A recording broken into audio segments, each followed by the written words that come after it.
15 বছরের সাংসদ ও চতুর্থবারের প্রার্থী শতাব্দী রায়ের নামে নেই কোনো মামলা। সম্পত্তির তালিকা দেখলেও চোখ কপালে উঠবে সবার। সোমবার হলফনামা প্রকাশের পরেই শুরু চর্চা। জোর কদমে প্রচারে শতাব্দী রায় এবার নিজের মনোনয়ন পেশ করছেন বোলপুর লোকসভা কেন্দ্রের তৃণমূল প্রার্থী। একই সঙ্গে জানাতে হয়েছে তার আয়ের হিসেবও সম্পত্তির খতিয়ান।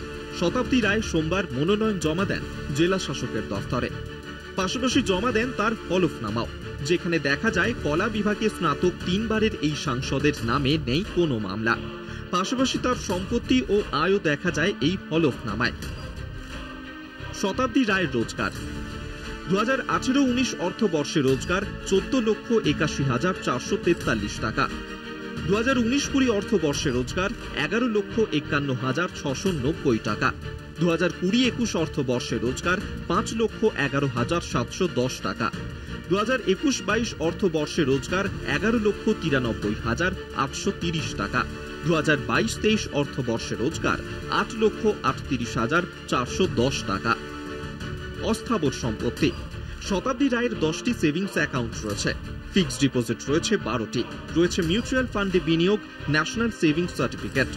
নিজের নামে রয়েছে একটি গাড়ি, রয়েছে বিভিন্ন রকমের সোনা ও অন্যান্য ধাতুর অলংকার।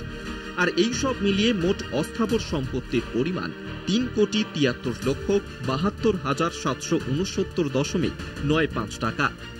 স্থাবর সম্পত্তি কত?